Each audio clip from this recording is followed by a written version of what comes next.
Okay.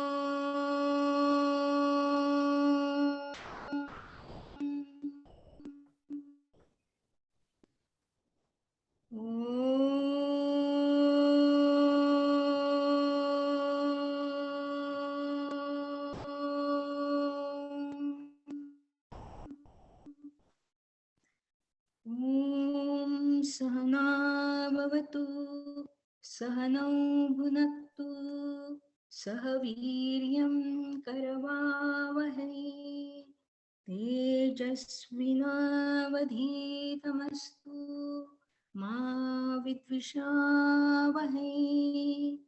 Om Shanti शांति शांति. गुरुर्ब्रह्मा गुरुर्विष्णु गुरुर्देवो महेश्वरा गुरु साक्षात् परब्रह्म तस्मै श्री गुरवे नमः. तस्मै श्री गुरवे नमः. तस्मै श्री गुरवे नमः. अलंकापुरी पुण्यभूमी पवित्र तिथे नांदतो ज्ञानराजा सुपात्र तया ठविता महापुण्यराशी. नमस्कार माझा सद्गुरु ज्ञानेश्वरास. ओके. नमस्कार मंडळी.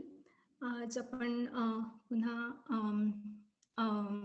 नेलिमाताईंच्या अनुपस्थित पुढचं वाचायला सुरुवात करणार आहोत. त्यांचा मेसेज आला होता ऍक्च्युली की त्या नाही जॉईन करू शकत आहेत. सो पुढे आपला 14वा अध्यायच पुढे कंटिन्यू करणार आहोत आज.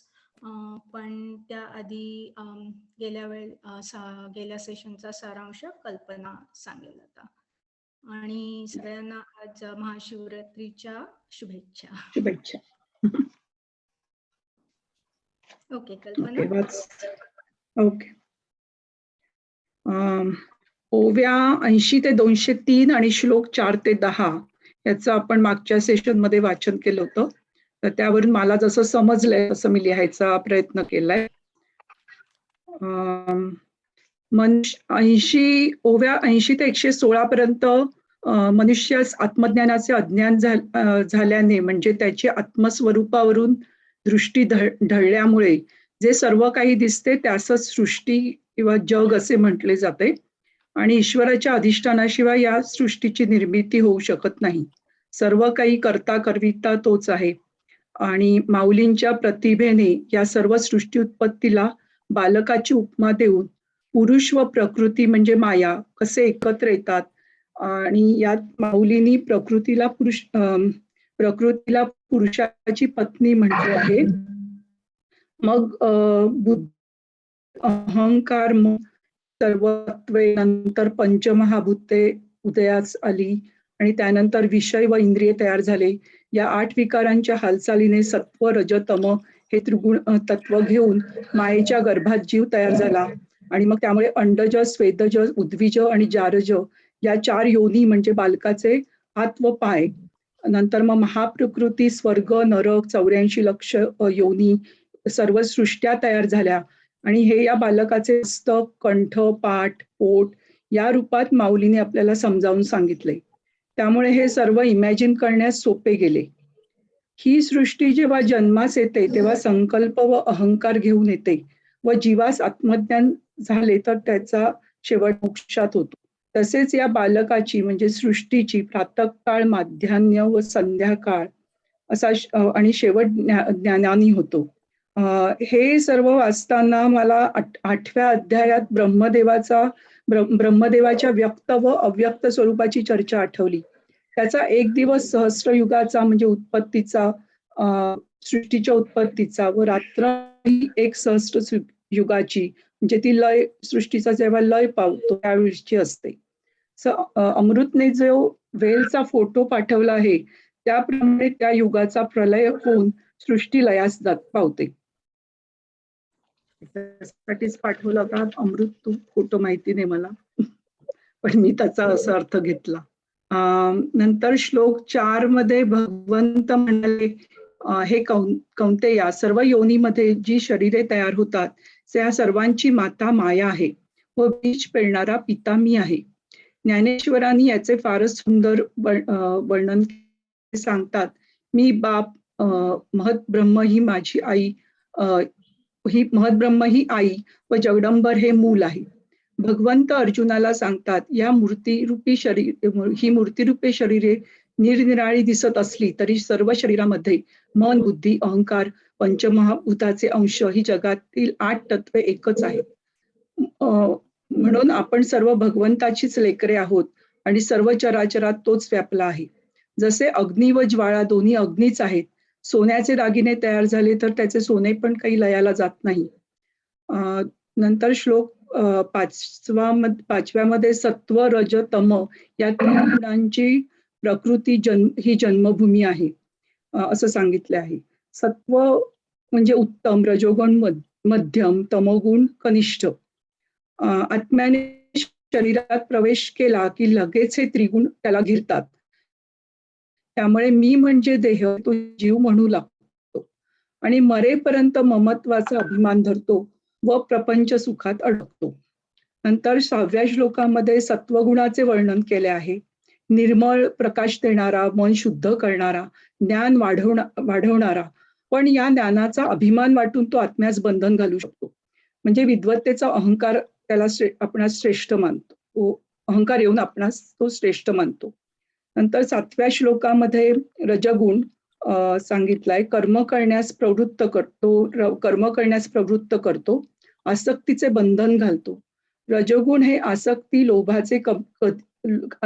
लोभाचे कधी कमी न होणारे तारुण्य आहे. अति आसक्तीमुळे म्हणजे इच्छा वाढल्यावर मेरू पर्वत हाती आला तरी तो कमीच वाटतो. अजून श्रम करून अजून काहीतरी मोठे मिळवायच्या पाठी तो मनुष्य लागतो. तसं 8व्या श्लोकामध्ये तमोगुणाचे वर्णन केले आहे. अज्ञानाने उत्पन्न होणारा प्रमाद, आळस व निद्रा या 3 पाशांनी तो जीवाला बंधन घालतो. अज्ञानाने मग अविचार, मग दुष्कृत्य, करू नये तेच करणे, मूर्खाप्रमाणे वागणे, आळशीपणा येणे व त्यामुळे जडत्व येणे. योग्य व अयोग्य काय हे समजत नाही. पृथ्वी पाताळात जाओ किंवा आकाश अंगावर पडो तरी त्यांना उठावेसच वाटत नाही. नंतर मग 10व्या श्लोकामध्ये पुन्हा या 3 गुणांचे वर्णन केले आहे व त्यांच्या वाढीमुळे जीवावर काय परिणाम होतात हे समजावले आहे.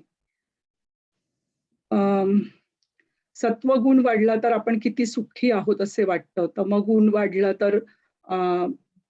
तर आत्मा सहज चूक करतो. नंतर रजगुणाच्या वाढीने कामाशिवाय काही सुंदर नाही असे वाटते. तर अशा 3 गुणांची त्यांनी इथे वर्णन केलंय आणि मला असं वाटतं या गुणांवर आपण आपल्यावर ताबा न घेता आवश्यक तेव्हा जर ते आपण बरोबर प्रभावित करून त्याच्यातून बाहेर येणे आणि त्या मार्गाने आत्मज्ञानाकडे आणि त्यातून भगवंताकडे जायचा मार्ग सुकर होईल जर आपण त्याच्यावर नीट ताबा ठेवला त्या सर्व गुणांवरती. तर असं मी लिहिलंय.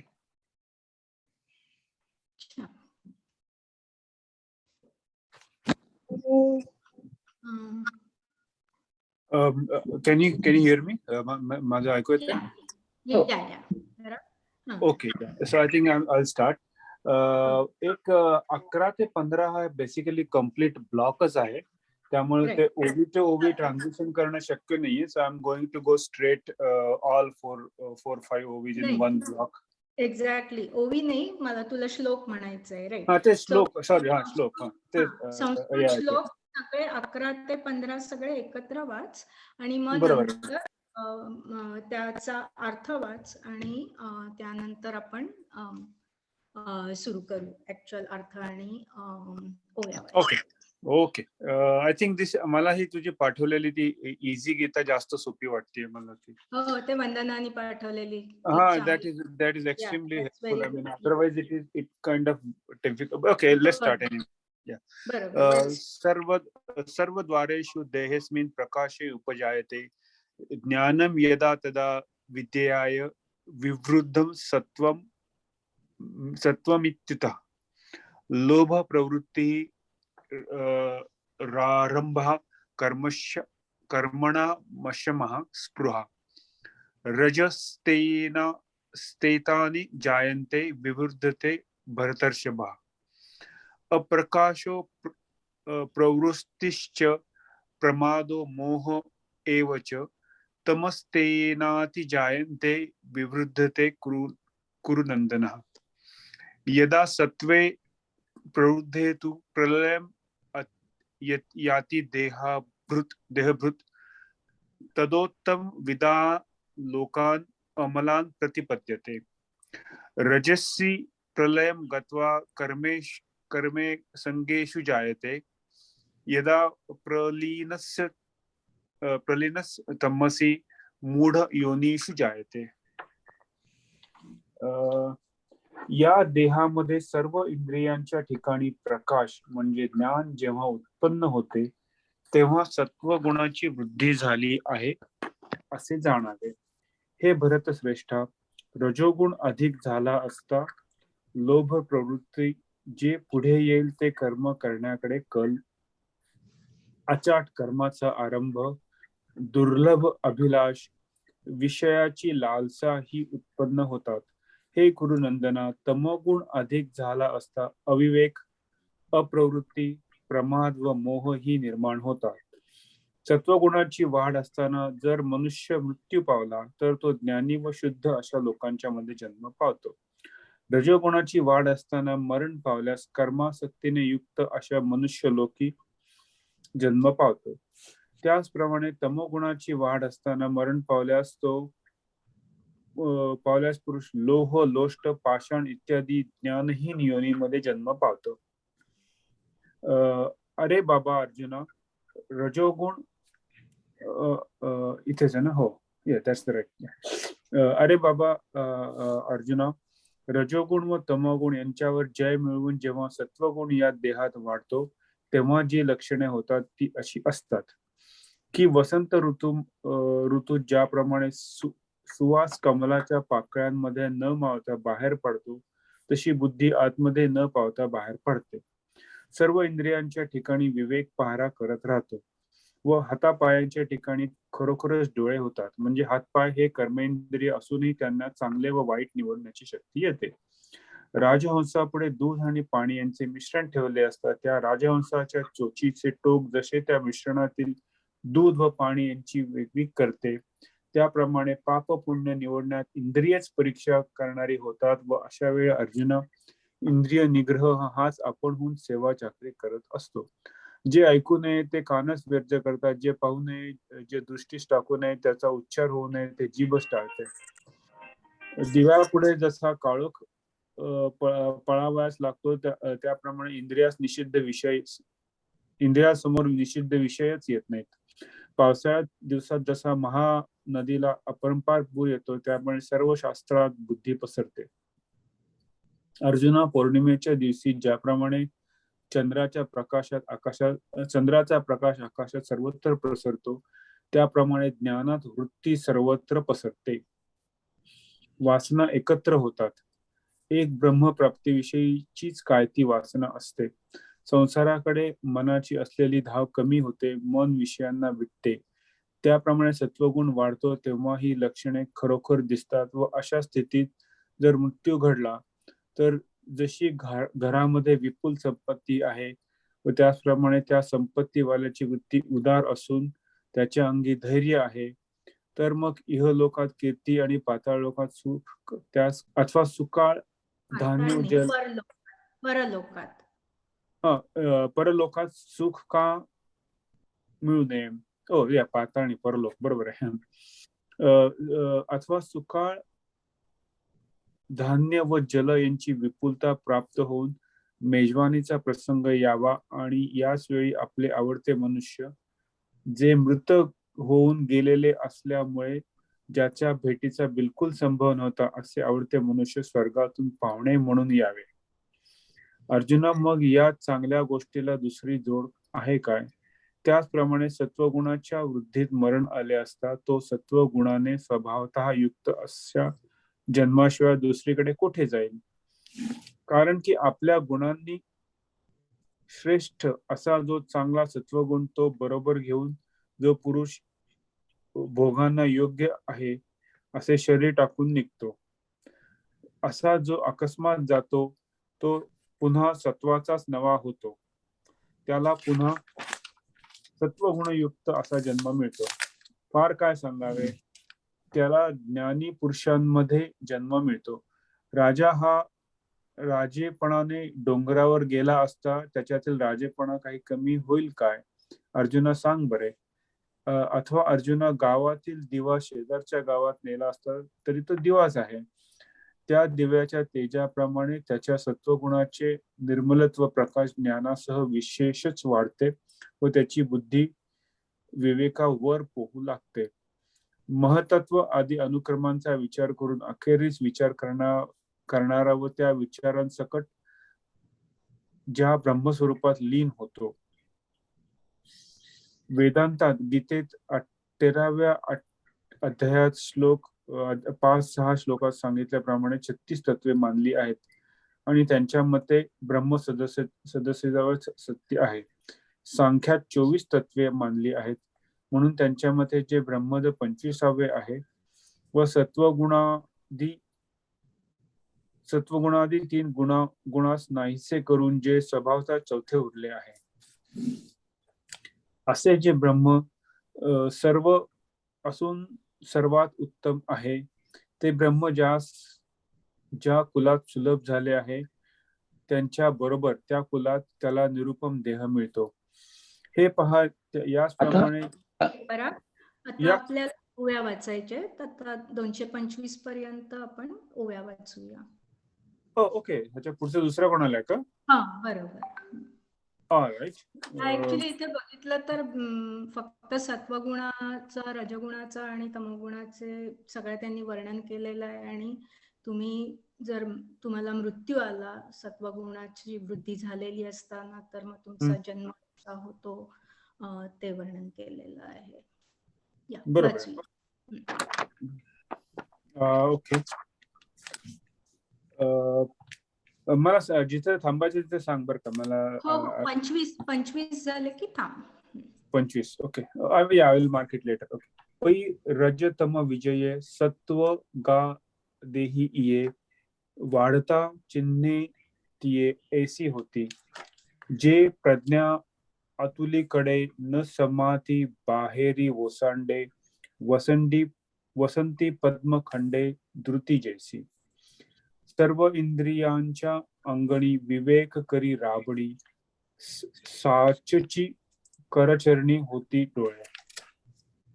राजहंसा पुढे चाचूचे आरगडे तोडी जेवी झगडे क्षीरनिराचे. आगरडे, आरगडे नाही, आगरडे. What is that? Okay, चंचूचे आगरडे. Okay, yeah. I didn't even understand what the word is really. तेवी दोष विवेकी इंद्रियांची होती पारखी नियमू बारे पायिकी ओळगी तै. नाईकणे ते कानची वाळी न पाहणे ते दिठीची गाळी अव्याच ते टाळी जिभची गा. वाती पुढा जैसे पाळो लागे काळवसे निषिद्ध इंद्रिया तैसे समोर नोहे. धाराधर काळे महानदी उचंबळे तैसी बुद्धी पघळे शास्त्र जाती. अगा पुनवेच्या दिवशी चंद्रप्रभा धावे आकाशी ज्ञानी वृत्ती तैशी फाके सैंघ. वासना एकवटे प्रवृत्ती वोहटे मानस विटे विषयावरी. एवं सत्व वाढे तै हे चिन्हे पुढे आणि निधनही पडे तेव्हाची जरी जरी तरी तैसीची घरीची संपत्ती आणि तैसीची औदार्य धैर्यवृत्ती मा परत्रा आणि कीर्ती का नोहावे. का पाहलेनी सुयाणे जायला परगुणे पढियंते ते पाहुणे स्वर्गोनिया. मग गोमटेया तया जावळी ऐसे धनंजया तेवी सत्वी जाण देहा की अथि गा. जे स्वगुणी उद्भट पाणी दे रे. घेऊनी सत्व चोखट निगे सांडूनी कोपट भोगक्षम है. अवचटे ऐसा जो याये तो सत्वाचीच नवा होय. किंबहुना जन्मला है ज्ञानिया माझी. सांग पा धनुर्धरा रावो रायपणे डोंगरा गेलिया आपुला होय काही. नातरी येथेची दिवा नेलिया सेजिया गावा ते तो तेथे तरी पांडवा दीपचिकी. तैशी ते सत्वबुद्धी आगळी ज्ञानाचे वृद्धी तरंगावो लागे बुद्धी विवेकावरी. पै महदपदी परिपीटी विचारोनी शेवटी विचार सकट पोटी जिरोनी जाय. 36 37 24 25 तिन्ही निरोनी स्वभावे चतुर्थ जे. ऐसे सर्व जे सर्वोत्तम झाले असे जया सुगम तया सवे निरुपम लाहे देह. परी इथे थांबायचंय ना 25 ला. हो हो हो.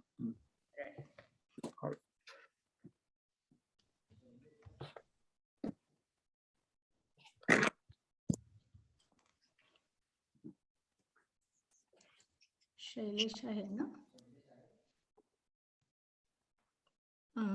शैलेश दिसत नाहीये आलेला. अमृत तू वाचतोयस का?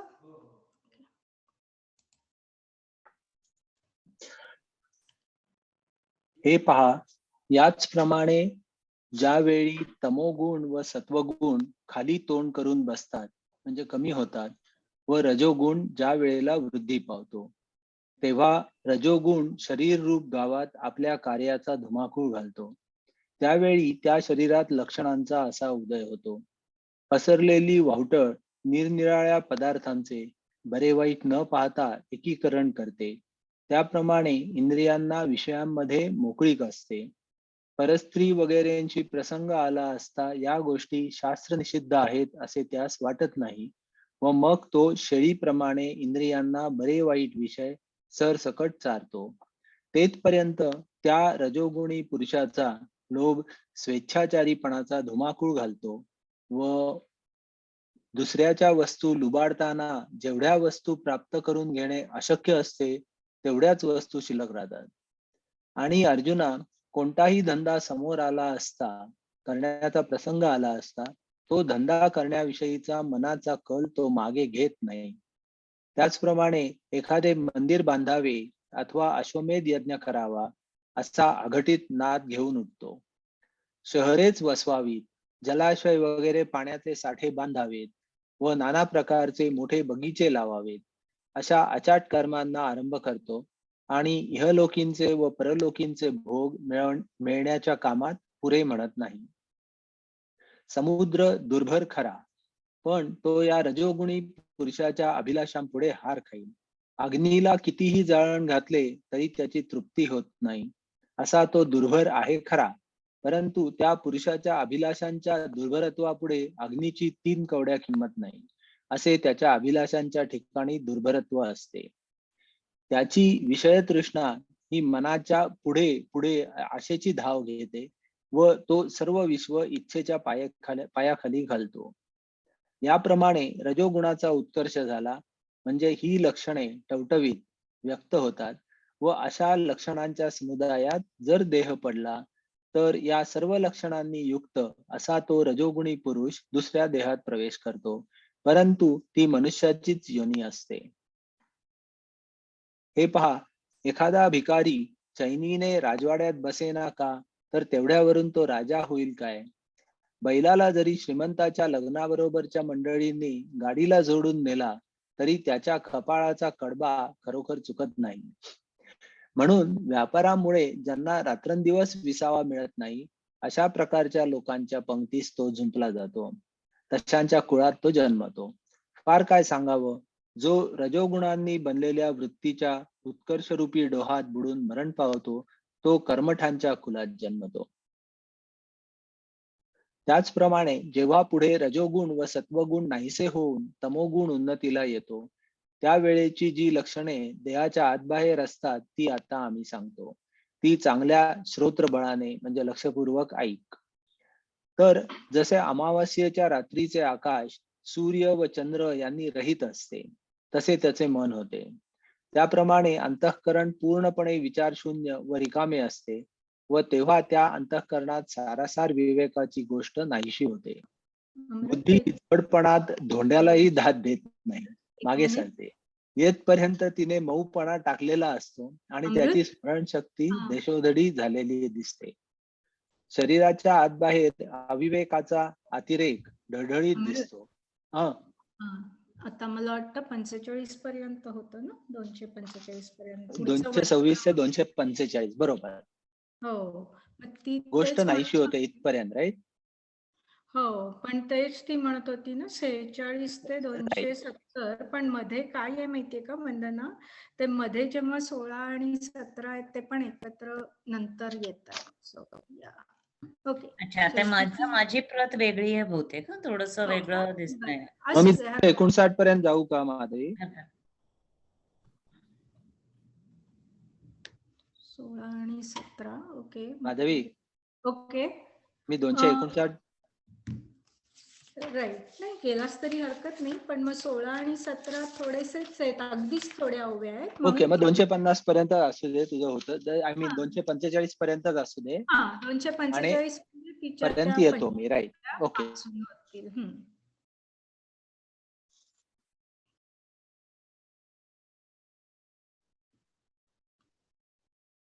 इथून ना 25 पासून याची परी देख तमसत्व अधोमुख बैसोनी जै आगळी क धरी रज आपलिया कार्याचा धुमाड गावी देहाचा माजवी तैचिन्हांचा उदयो ऐसा पांजरली वाहटुळी करी वेगळ वेटाळी तैसी विषयी सरळी इंद्रिया होय परदाराधिक पडे परी विरुद्ध ऐसे नावडे मग शेळीयेचेनी तोंडे सैंगचारी हा ठायवरी लोभू करी स्वैरत्वाचा राबू वेटाळिता अलाभू ते ते उरे आणि आड पडलिया उद्यम जाता भलतेया प्रवृत्ती धनंजया हातून काढी देवीची एखादा प्रासादू का करावा अश्वमेधू ऐसा अचाट छंदू घेऊनी उठी नगरेची रचावी जळाशये निर्मावी महावने लावावी नाना विधे ऐसैसा अफाटी कर्मी समारंभू उपक्रमी आणि दृष्टादृष्ट कामी पुरे न म्हणे सागरू ही सांडी पडे आगी न लाहे ती न कवडे ऐसे अभिलाषी जोडे दुर्भरत्व स्पृहा मना पुढा पुढा आशेचा घे दवडा विश्वघापे चाडा पाया तळी इत्यादी वाढतारजी ये चिन्हे होती साजी आणि ऐशा समाजी वेचे जरी देह तरी आघवाची ही परिवारला आणि देही रिगे परी योनी मानुषीची सुरवाडेसी भिकारी वसोपा राजमंदिरी तरी काय अवधारी रावो होईल बैल तेथे करबाडे हे न चुके गाफुडे नेई जो का वराडे समर्थाचे म्हणवनी व्यापारा हाती उसंतू देहाना राती तैसयाची पाती झुंपी देतो कर्मजडाचा ठाई किंबहुना होय देही जो रजो वृद्धीचा डोही बुडोनी निमे मग तैसाची पुढती रजसत्व वृत्ती गिळूनी ये उन्नती तमोगुण तैची जिये लिंगे देहीची सबाय सांगे तिये परीस चांगे श्रोत्र बळे तरी होय ऐसे मन जैसे रविचंद्रहीन रात्रीचे का गगन आवसेची ये तैसे अंतर असोस होय स्फूर्तिहीन उद्वस विचाराची भाष हारपेतई बुद्धी मेचवेना धोंडी हा ठायवरी मवाळे सांडी आठवो देश धडी झाला दिसे कितीपर्यंत होतं ग ठीक आहे 45 राईट 45 चालेल आता वंदना हो 46 तू आता पासून या राहिलेल्या ज्या उभ्या आहेत ना ह्या वाच हा. आणि मग नंतर 16 आणि 17वा श्लोक आणि त्याच्या उभ्या वाच. ठीक आहे. कुठपासून 46 पासून वाचू. हा वाच. तमोगुणाचा कुठपासून थोडासा आधी सुरू होतोय का तमोगुण 46 पासून इथून वाच. त्याप्रमाणे अंतःकरण पूर्णपणे विचारशून्य रिकामे असते व तेव्हा त्या अंतःकरणात सारासार विवेकाची गोष्ट नाहीशी होते. बुद्धी झडपणात धोंड्यालाही दाद देत नाही, मागे सरते. येतपर्यंत तिने मौपणा टाकलेला असतो आणि त्याची स्मरणशक्ती देशोधडी झालेली दिसते.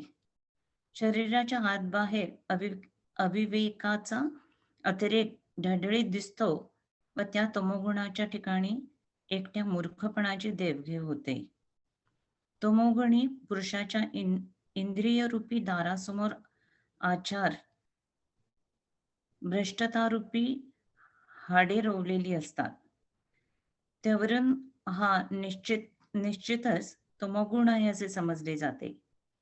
या तमोगुणी पुरुषाच्या क्रिया आचार भ्रष्टतेकडे जातात, म्हणजे तो मरेपर्यंत भ्रष्टाचरण करतो.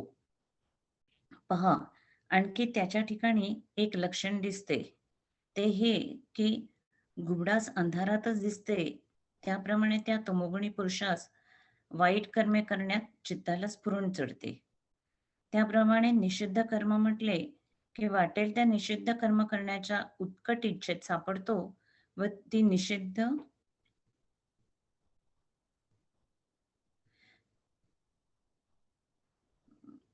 निषिद्ध कर्माविषयीची इच्छा पूर्ण करण्याकरिता त्याची इंद्रिये दाब घेतात. हा तमोगुणी पुरुष दारू न पिता झोकांड्या खातो, संनिपात वायूशिवाय बरळतो आणि वेडा मनुष्य जसा प्रेमा वाचून भुलतो तसा हा भुलतो. त्याचे चित्त तर नाहीसे झालेले असते, पण ती उन्मनी अवस्था नाही. याप्रमाणे जे उन्मत्तकारक मोहाकडून वश केले जातात, फार काय सांगावे, तेव्हा तमोगुण आपल्या सामुग्रीने पूर्णपणे वाढतो, तेव्हा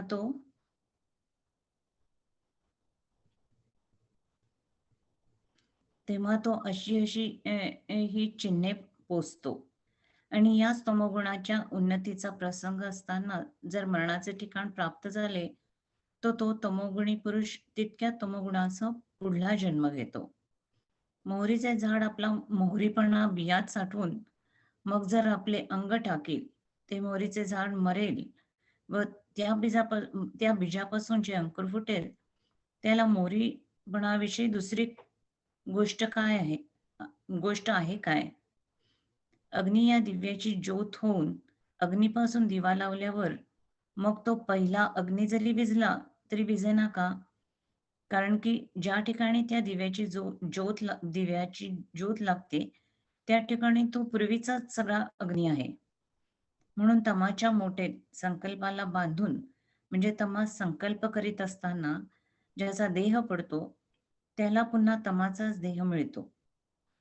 आता असे हे पुष्कळ बोलून काय करायचे आहे? तो तमाचा उत्कर्षणात मरण पावतो, तो पशु पक्षी अथवा झाड किंवा किडा होतो.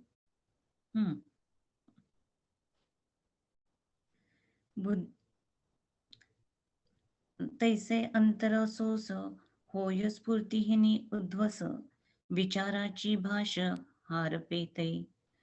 बुद्धी मेचवे ना धोंडी हा ठायवरी मवाळे सांडी. आठवो देश धडी झाला दिसे. अविवेकाचे माझे सबाह्य शरीर गाजे. एकलेनी घे पेदिजे मौंढे तेथ. आचारभंगाची हाडे रुपती इंद्रिया पुढे. मरे जरी तेणेकडे क्रिया जाय. पाही आणि कही एक दिसे जे दुष्कृती चित्त उल्हासे. अंधारी देखणे जैसे डुडुळाचे. तैसे निषिद्धाचे निनावे भलतेही भरे होवे. ती विषयी धावे घेती करणे. मदिरा न घेता डुले सन्निपाते वीण भरळे. निष्प्रेमेची भुले पिसे जैसे. चित्त तरी गेले आहे परी उन्मनी ते नोहे. ऐसे मला तिचे मोहे मजिरेनी. किंबहुना ऐसेसी ये चिन्हे तमपोशी. जय वाडे आयतीसी आपुलिया. आणि हेच होय प्रसंगे मरणाचे जरी खागे. तरी ते तुले निरिगे दमसे तो. राई पण बीजी साठून या अंग त्यजी. मग विरुढे तै दुजी गोटी आहे गा. पै होऊनी दीपकलिका येरू आगी विजोगा. काजेथ लागे तेथ आसका तेची आहे. म्हणून तमाची ये लोथे बांधोनी या संकल्पाते. देह जायते मा गवते तमाचेची होय. आता काय येणे भवे तो तमोवृद्धी मृत्यूला आहे. तो पशु का पक्षी होय झाड का कृमी.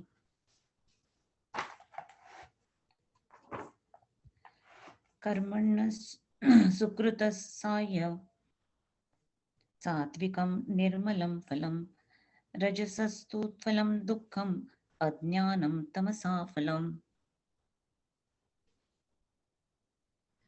सकृताचे म्हणजे सात्विक कर्माचे सत्वप्रधान निर्मल फल मिळते. राजस कर्माचे फल दुःख आणि तामस कर्माचे फल अज्ञान असते असे ज्ञाते सांगतात. याच कारणाकरिता जे सत्वगुणापासून उत्पन्न होते ते पुण्यकर्म असे श्रुतीचा संकेत सुचवतो. म्हणून त्या निर्मळ सकृताला सरळ असे दुःख व ज्ञान हे लोकोत्तर फळ येते व तेच सात्विक फळ होय. मग राजस्क्रिया ज्या आहेत त्या पिकलेल्या इंद्रावणीच्या फळाप्रमाणे आहेत. कारण की त्या क्रिया बाहेरून दिसण्या जरी सुखाने रंगविलेल्या असतात तरी त्या बियांचे फळ दुःख हे असते. अथवा कडुनिंबाच्या निंबोळ्या बाहेर सुंदर दिसतात पण आत विषासारख्या कडू असतात. त्याप्रमाणे राजस्क्रियांचे फळ आहे त्याचप्रमाणे राजस्क्रियांचे फळ आहे असे समज. ज्याप्रमाणे विषाच्या अंकुराला विषच फळ येते त्याप्रमाणे तितके तामस कर्म आहे तितके अज्ञानरूप फळाने पिकते. येणेची पे कारणे जे निपजे सत्वगुणे ते सुकृत ऐसे म्हणे श्रोत समो. म्हणून या तया निर्मळा सुखज्ञानी सरळा अपूर्व ये फळा सात्विकते. मगर राजसा जिया क्रिया तया इंद्रावणी पिकलिया. जे सुखे चितारुनिया फळती दुःखे. का निंबोळीयेचे पिक वरी गोड आत विख. तैसे ते राजस देख क्रियाफळ. तामस कर्म जितुके अज्ञान फळेची पिके. विषांकुर विके जिया परी. सत्त्वात् संजायते ज्ञानं राजसो लोभ एव च प्रमादमोहो तमसो भवतो ज्ञानमेव च.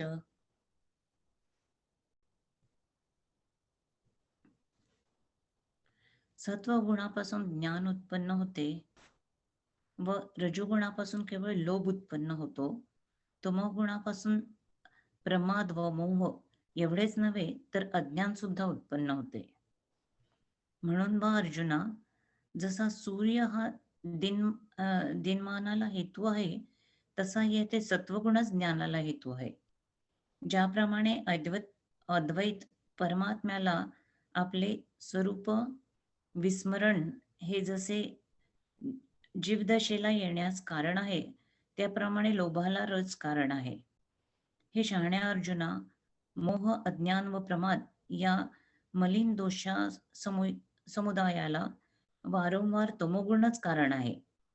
तळहातावरील आवळा जसा सर्व बाजूंनी दाखवावा, त्याप्रमाणे हे वेगवेगळे तिन्ही गुण विचाराच्या डोळ्यांना दिसतील असे दाखवले.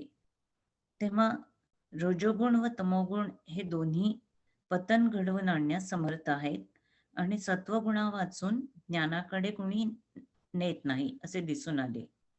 म्हणून ज्याप्रमाणे सर्वच गोष्टींचा अर्थ जिज्ञासू अर्थार्थी या तिन्ही भक्तींचा त्याग करून ज्ञानी भक्त ज्ञानरूप भक्तीचे जन्मभर आचरण करतात, त्याप्रमाणे कित्येक पुरुष अमरणांत सात्विक वृत्तीने राहण्याचा निश्चय करतात.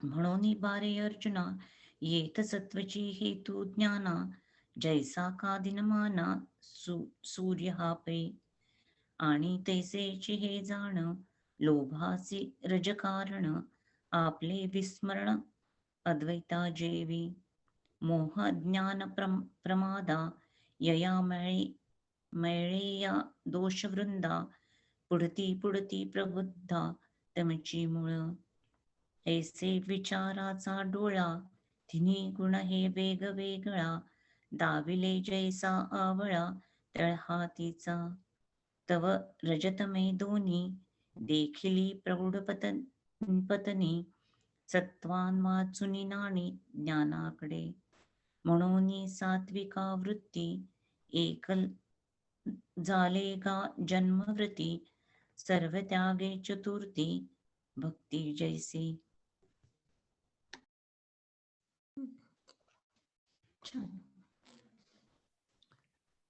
मी आता वाचते.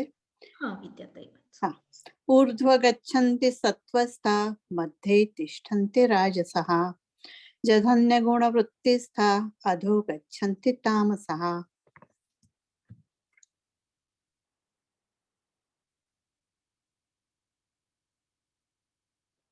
सत्वगुणी पुरुष उच्च ठिकाणी स्वर्गादी लोकी जातात. रजोगुणी पुरुष मध्येच मनुष्य लोकी राहतात. निंदेगुणी म्हणजेच तमोगुणी पुरुष अधोगतीला पशु पक्षादिकांच्या जन्माला जातात. त्याप्रमाणे सत्वाच्या उत्कर्षामध्ये ज्याचे जगणे व मरणे असते ते देह त्यागानंतर स्वर्गाचे राजे होतात. त्याचप्रमाणे जे रजोगुणाने जगतात व मरतात ते मृत्यूलोकात मनुष्य होतात. त्या मृत्यूलोकात सुखदुःखांची खिचडी देहरूपी एकाच ताटात जेवावी लागते व जेथे ज्या मृत्यूलोकात रजोगुणांच्या स्वाधीन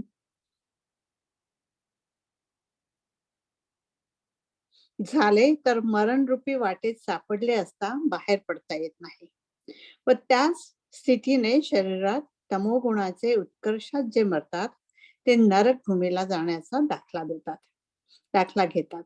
अशा रीतीने वस्तूच्या सत्तेने सत्वादी तिन्ही गुण ऊर्ध्वादी गतींना कसे कारण आहेत हे अर्जुना तुला संपूर्ण सांगितले. वस्तू ही वस्तुत्वाने आपल्या ठिकाणी पूर्णत्वाने आहेच, तरी ती वस्तू विस्मृतीने आपण आपल्या गुणांसारखे पाहून त्या गुणाच्या विशेष कार्याप्रमाणे वागते. आपल्यावर परचक्र आले आहे असे ज्यावेळेस राजा स्वप्न पाहतो त्यावेळेस ते परचक्र निवारण करण्याच्या कामी घडलेला जय किंवा पराजय तो आपणच होतो. त्या स्वप्नातील जयामुळे किंवा पराजयामुळे राजाचा मूळचा राजेपणा वाढला नाही अथवा कमी झाला नाही, तर तो आहे तसाच आहे. त्याप्रमाणे वरील राजाच्या दृष्टांताप्रमाणे उत्तम गती, मध्यम गती व अधोगती हे गतीचे भेद गुणवृत्तीच्या भेदामुळे आहेत. ती गुणांची दृष्टी जर टाकली तर ब्रह्म वस्तुशुद्ध आहे तशीच आहे. ज्यावेळी तैसे सत्वाचेनी नटनाचे असणे जाणे जयांचे ते तनुत्यागी स्वर्गीचे राय होती. इयाची परी रजे जिही का जिजे मरिजे तिही मनुष्य होईजे मृत्युलोकी. तेथ सुख दुःखांचे खिचळे जेविजे एकेची ताटे जेथ इये मरण वाटे पडिले नुठी. आणि तयाची स्थिती तमी जे वाढोती निमिती भोक्षक्षमी ते घेती नरकभूमी मूळपत्र. एवं वस्तूची या सत्ता त्रिगुणांची पंडुसुता दावली सकारणता आघवीची. पै वस्तुत्वे असिके ते आपण पे गुणासारिखे देखोनी कार्यविषेखे अनुकरेगा. जैसे स्वप्नांका स्वप्नेचिने राजे जे परचक्र देखिजे ते हारी जैती होईजे आपणची.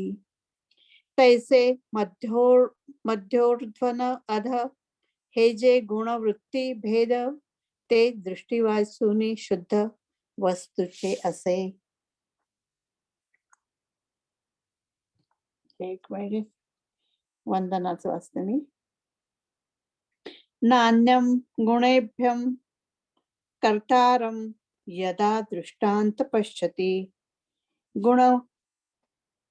गुणभ्यश्च परम वेति मद्भावम सौंधिगच्छति.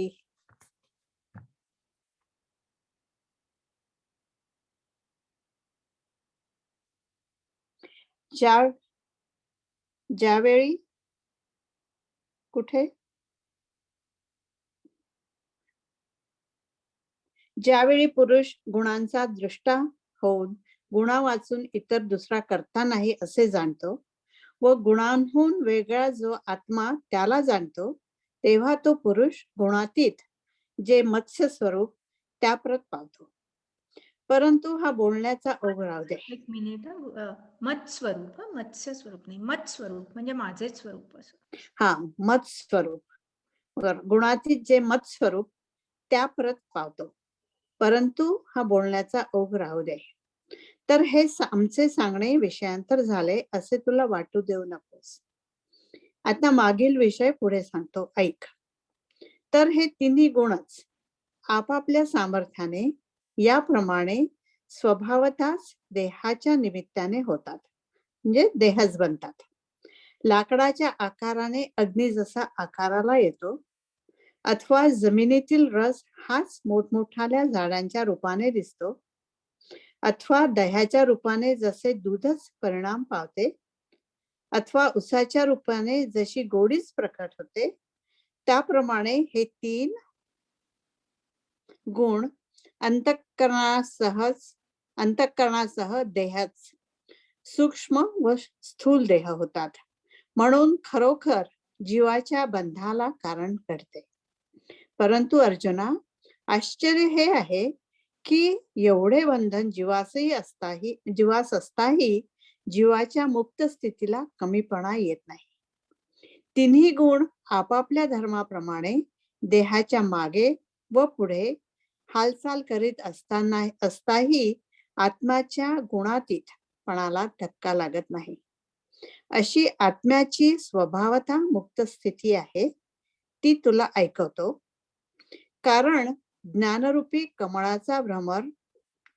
कारण तू भ्रामरूप ज्ञानरूपी कमळाचा भ्रमर भोगता आहेस आणि चैतन्य हे गुणात असून गुणास वश होणारे नसते. ही जी मागे अध्याय 13 श्लोक 23 मध्ये तुला गोष्ट सांगितली तशीच ही गोष्ट आहे. तरी अर्जुना, ज्या वेळेस अंतःकरणात समजूत पटून त्याप्रमाणे याप्रमाणे ज्ञान प्रतीती होईल, त्यावेळी गुणादी हे सर्व मिथ्या भासेल. ज्याप्रमाणे जागे झाले असता स्वप्न नाहीसे होते, अथवा लाटा हालत असताना आपल्या प्रतिबिंबाचे अनेक तुकडे झालेले जसे काठावर उभे राहून एखादा मनुष्य पाहतो, आपण घेतलेल्या सोंगाने जसा नट फसला जात नाही, त्याप्रमाणे गुण न होऊन साक्षीत्वाने सर्व गुण पाहावेत. अथवा आकाश हे तिन्ही ऋतूस आपल्या पोटामध्ये धारण करून आपल्या वेगळेपणाला जसा कमीपणा येऊ देत नाही, त्याप्रमाणे गुणात असून जे गुणांच्या पलीकडे असे आपल्या ठिकाणी स्वतः सिद्ध आहे, त्या मूळच्या स्वरूप अहमपणावर ब्रह्मस्वरूप अहंतेवर जेव्हा अहंकार असतो, देह अहंता जाऊन स्वरूप अहंता येते, तेव्हा स्वरूप अहंतेहून पाहत असताना तो असे म्हणतो की मी साक्षी व अकर्ता असा आहे व सर्व कर्मांना हे गुणच कारण आहेत. सत्व रज तमांच्या भेदांप्रमाणे कर्माचा विस्तार होत आहे, तो हा गुणांचा विकार आहे. वनामध्ये जसा वसंत ऋतू वन शोभेच्या विलासाला कारणीभूत असतो, तसा या गुणांच्या विकारामध्ये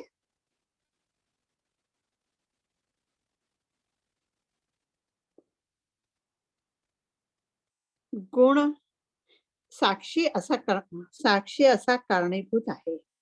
अथवा तारांच्या समुदायाने लोपावे, सूर्यकांत मण्याने अग्नी उत्पन्न करावा, सूर्य विकासी कमलांनी विकासावे व अंधाराने नाहीसे व्हावे, यापैकी कोणत्याही कार्यामध्ये सूर्य जसा केव्हाही कोणाचा कारण होत नाही, त्याप्रमाणे या देहात मी क्रियारहित केवळ साक्षीत्वाने अधिष्ठानारूप होऊन राहिलेलो आहे. मी गुणांचे प्रकाशन होऊन परत गुणास पाहतो. गुणांच्या ठिकाणी असणारा गुणपणा माझ्याकडून पोचला जातो व या गुणांचा निराश झाल्यावर जे उरते ते मी आहे.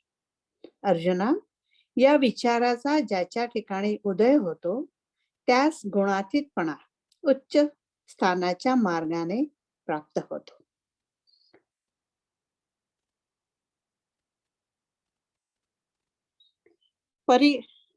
परी हे वाहणी असो तरी आन न दिसो, परीसे ते सांगत असो मागील गोठी, तरी ऐसे निज निजे सामर्थ्ये तिनी सहजे, होती देह व्याजे गुणची हे, इंधनाचेही आकारे अग्नि जैसा अवतरे, का अवगे तरुवरे भूमिरसू, नाना दह्याचे चेनी मिसे, परिणमे दूधची जैसे, का मूर्त होय उसे गोडी जेवी, तसे हे सातक करण देहाची होती त्रिगुण, म्हणून बंधा कारण पडे खीर, परी चोज हे धनुर्धरा, जे एवढा गुंफिरा, मोक्षाचा संसारा उणानो हे,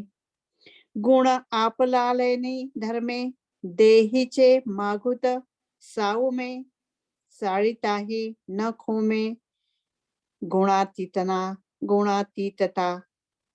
ऐसी मुक्ती असे सहज, ते आता परिसौ तुझ, जे तू ज्ञानांबुज द्विरे फुकी, आणि गुणी गुणाजोगे चैतन्य नोहे मागे, बोलिलो जे खांगे तेवीचे है. तरी पार्था जे ऐसे बोधलेनी जीवे दिसे, स्वप्न का जैसे चैलेनी.